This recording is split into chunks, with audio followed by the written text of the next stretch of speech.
Hi everyone, it's Raina. So this video is if you have both your sun and moon in Capricorn. This is double cardinal earth, and one thing you can bet your bippy on is that these sorts of people, and that would be namely you, I would think, if you're listening, although some people listen for other people in their life that they want to see what they're like. But this combination is going to be typically very ambitious because Capricorn rules the 10th house in astrology, which deals with your status in the world, your goals, your professional goals in particular. And it's the house of authority figures because Saturn rules Capricorn and, relates to that kind of thing. So if you have double the pleasure with these this sun and moon combination, which is such an important part of a person's astrological makeup, then chances are you're going to be like that. Now, I do want to say that there are always outliers. There are always going to be people who don't resemble whatever their sun sign or their moon sign or both of them combined is supposed to be. Typically, what you will see is that other things are coming up for them. For instance, in this case, if you say, oh no, that's not true, I'm not ambitious at all, look at where this sun and moon exists in this I was going to say this conjunction, but it's not always going to be a conjunction. But it might not be in the same house, both of these planets. But let's say it is, and let's say it's in the 12th house. It's going to make the person more otherworldly, less practical, and this combination is uber practical. But it'll make it less so if it's in the 12th, and it can make the person very self-sacrificial, meaning that they put other people first all the time. And that is not really what we would associate with kind of cutthroat behavior, which our matrix breeds into us, the false matrix, about like, oh yeah, everybody is your competitor and you have to be better than them, and it's a dog-eat-dog world. So usually a Capricorn person is going to approach life like that. And I'm not saying they're going to be like totally like dog eat dog, but very ambitious and maybe fearful that they will get left behind, that they won't achieve their goals and things like that. But if you have that conjunction in the 12th house, you might think differently. You might be like, I'm spirit soul. I'm not just this meat suit that is, this temporary vehicle, what have you. So you might think differently. And if this conjunction is in the 8th, or maybe one of the planets is in the 9th and one is in the 8th, and it's a conjunction, or it doesn't even have to be a conjunction. Maybe you just have, I'm just trying to give houses that might be different, because the 9th house can be very philosophical. That's Sag's domain. The 8th house is Scorpio's domain. And you can, if you have one or both of these planets there, you might be the kind of person who is like this wizard or alchemist, and you just live life in a very intense kind of a way, and you see beyond the veil of illusion, and you don't fall for that kind of stuff where you just think that that's all that you are, is this person that's either successful or a loser. So anyway, I'm just kind of giving different examples what it could be all about. But I'm going to talk about the sun and the moon and how it can come together to create a particular core personality trait or multiple core personality traits. So I'm going to start actually with the moon, because the moon is a reflection. So I look at it as the shadow of any sign.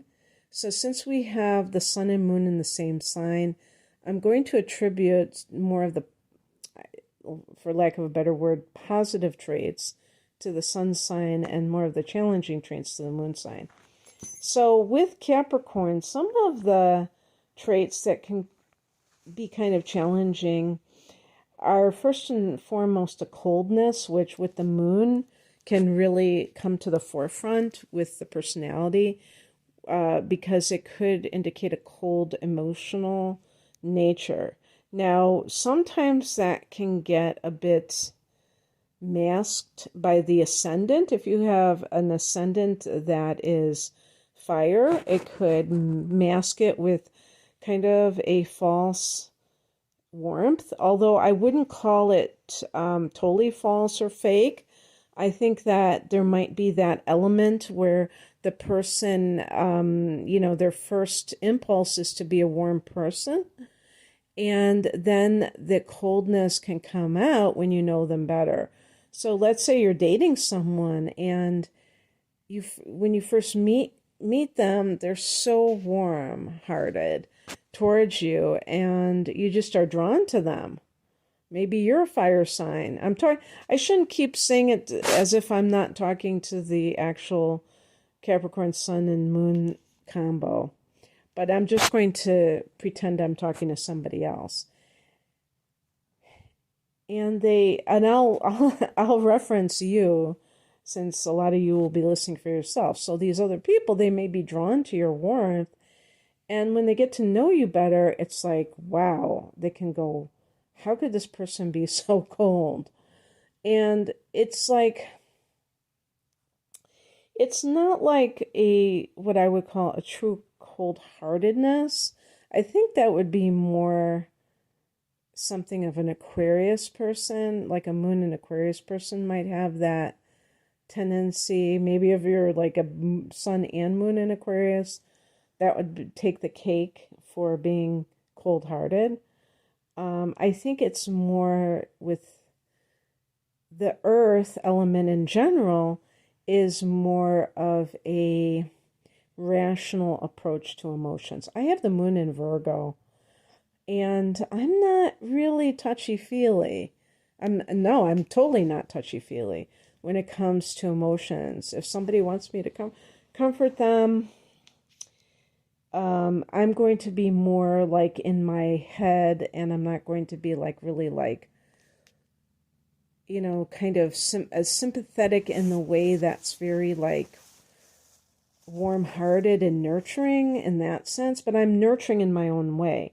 So this is true for all earth moon signs, is that there can be like this groundedness emotionally, and it can come across to other people sometimes as maybe being a bit cold or a bit clinical, meaning that there's a dry quality to it that, lacks that emotion. And anyway, that can be how you operate in life, because you may feel like, I have to be rational, I have to be sane, I have to do things that make sense, logical. And that can, the emotions can really be seen as crazy, illogical, out of control, and that kind of thing. And I really think that the cardinal signs want control. And so the cardinal signs are Capricorn, Cancer, Libra, and Aries. And the control that they're trying to exert over life, and even sometimes over other people, isn't necessarily bossiness 100% of the time. But it can be within themselves that they are very action-oriented, and they are very, they may be, so when I say action-oriented, you might be always doing something. And that can be a way to try to create this illusion that you are in control of everything that happens in life because you are doing something about it. And I'm not saying that there's anything particularly wrong with like trying to be very action oriented, because I think that more times than not, it can be a positive, it can lend itself to positive conclusions or outcomes. But I do think that sometimes it's an escapist way of avoiding dealing with another person, like in avoiding confrontations. So workaholism can definitely play into this excessive busyness, or even at home, doing all kinds of chores, housework, lawn work. That can be a way to avoid intimacy or avoid conflict. And yet there are worse avoidance practices, like, substance abuse is worse than that. In other words, it's preferable to escape through doing yard work than, doing heroin, obviously. So it's not to say that that is the worst thing in the world. Let's put it that way. But still, there may be this tendency to want to avoid heavy emotions. And not just because they're heavy. I think that's more of an earth sign avoidance. I think it's more because they feel irrational, and anything that feels irrational feels out of control for an earth sign, because you're looking for a rational life. And so, but especially for a cardinal earth sign, as Capricorn is. So with the moon in Capricorn, your mother may have been, moon represents the mother, so the mother may have been very ambitious for you and may have engaged in kind of like a conditional love and acceptance. Sometimes, depending on the individual, it might have been more on the subtle side, but sometimes it might have been very blatant, where you were rejected when you didn't perform to her standards, and you were accepted when you got those straight A's and stuff like that. And so you can take over as an adult and become, I was going to say, your own worst enemy in that way, where you reject yourself for doing second best, but you may have very exacting standards on what is acceptable for yourself. So learning how to practice self-acceptance and self-love can be something that you really need desperately in order to become self-actualized, I would say, because we all, our sun signs are archetypes or templates, blueprints, symbols of certain ways of being. And, there are 12 different archetypes based on the sun signs. And it's not that we have to be those things to the letter, but we did come into this incarnation, this particular lifetime. And I think we choose our sun signs. So we choose that archetype for ourselves and those archetypal patterns. So with Capricorn, it would be the person who is the industrious one, the ambitious one, the responsible one, the one who respects tradition. So since you have the moon sign in the same sign, that's what you have to work on in terms of the shadow, are the shadow elements of Capricorn: overweening ambition, maybe a sense of judging other people's success or lack thereof. And things like that, the need for status, stinginess, lack of generosity. And not just in terms of money, but in terms of compliments to other people, well wishes, cynicism or pessimism. That can be,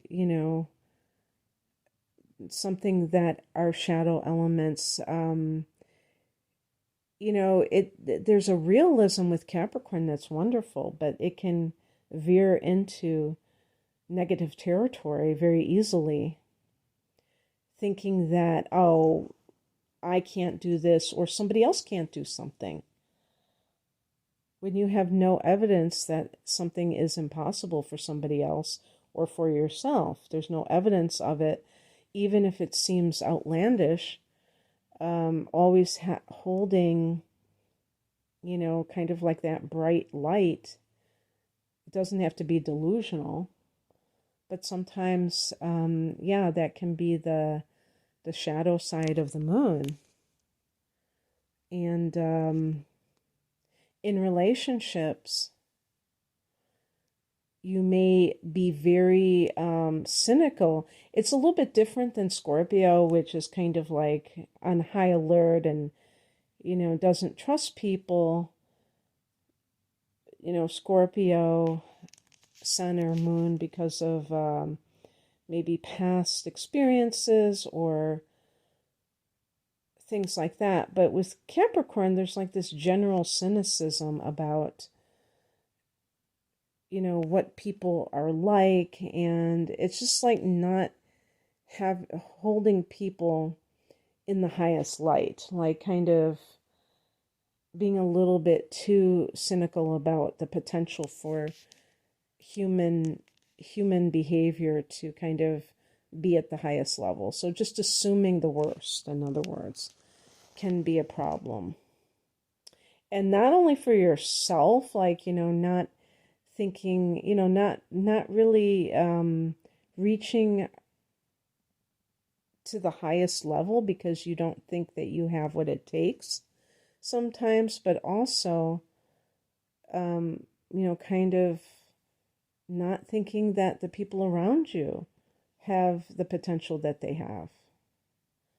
And both of those are unfortunate, because if you're a parent with this combination, you may be way too negative with your child and kind of a Debbie Downer or Donald.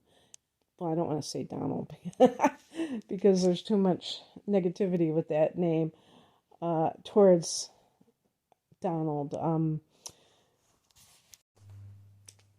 But kind of discouraging to the people in your life.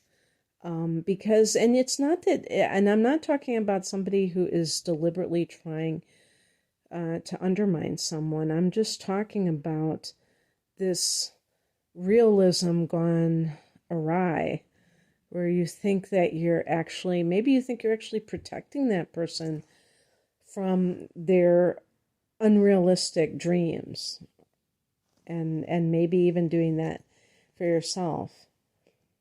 And it's funny because my partner came up with this saying, and I think that, he thinks that he made this up. And he says, a cynic only fools themselves. And I think that that's a great one because it's so true. And they think they're being so practical and so realistic, but they're only fooling themselves because they may have so much more potential than they give themselves credit for. What kind of, with the sun in this sign, there will tend to be a sobriety, it's funny because I was going to say, oh, well, believe me, you can have people that are Capricorns and they could still be like stoners And I'm saying, weed in particular because it's an herb and it's like part of the earth. But these are the kinds of people that they would seem like closet stoners because they might be able to be high functioning, but they still may sometimes feel like they have this, uh, reason that they want to escape from their very overly serious nature. Maybe it also stems from childhood trauma, negative experiences that haunt them, or if they don't have a good relationship with their family, these kinds of things. So in other words, don't get it twisted when I say sobriety. I'm not talking about whether or not this sort of person has like substance abuse issues of any kind, because they might, and I certainly know Capricorns who do. But what I think is that they always give out this aura of being capable, and they always seem to know practical stuff that other people should be doing. Now, you do have to look at the ascendant, because that's, going to give out a lot of, their image to other people, and they'll be more on the superficial level, of course. That won't be the ultimate, because the sun and moon, I think, will be much more of those parts of the personality that are coming out after they reveal it to other people. I always say that I think Capricorns are quite sensitive, and I feel that that's very weird for me to say, but I'm just talking about people that I know personally that I think are much more sensitive than I even know. But of course, sometimes they might have some kind of influence that's actually water that is contributing to this. And remember that Capricorn is near Pisces, and it's also near Scorpio. So you can have inner planets in either of those signs that will bring more water to it, and of course the ascendant as well. In terms of professions, I think anything, you might gravitate towards things with hierarchies or structures, because you just feel very comfortable in that environment where you climb that ladder. I was going to say climb the corporate ladder. It certainly could be that, but it could be like in a school system where, you are a teacher and then you become part of the administration. You could be in a governmental office. You could be in anything that has a hierarchy. But also, because you're a double earth, you could be in healthcare. And you may have, with the moon in Capricorn, you may have an intuitive understanding of how the body works. Chiropractic, is that how you say practi? Being a chiropractor, because the skeletal system, that's kind of Capricorn-esque. It's the outer, the skeletal system, anything that's a structure. And a physical therapist, a yoga teacher, I could totally see. And an architect is really associated with Capricorn. So anyway, but an archaeologist, the Capricorn, the Earth's crust, and rocks and things like that, and geography or whatever. I'm sorry, geology. I said geography. Yeah, so anyway, in terms of love, I think that it's highly likely that a Capricorn person would want to start a family. If for some reason you are very much against having children, even adopting children, then you might have fur babies, or you might be, if you just really want to be a single person. And there are going to be Capricorns who really, I think Capricorn is one of those signs that thrives in terms of being a lone wolf. You might be like a very involved aunt or uncle, and that's how you get fulfilled that way, because you really want to keep that family structure going. And if for some reason you're estranged from your family of origin, I do think that you would probably, try to find a substitute for that. And even like I could see this combination like joining some kind of spiritual order, such as in an ashram, where you, like being a monastic, and then you have these other people, and that would fulfill, if you have any inner plants in Aquarius, that kind of communal living as well. So yeah, that's what I have for you. I hope that this resonated. If you would like a private reading, the link is below. Take care. Bye.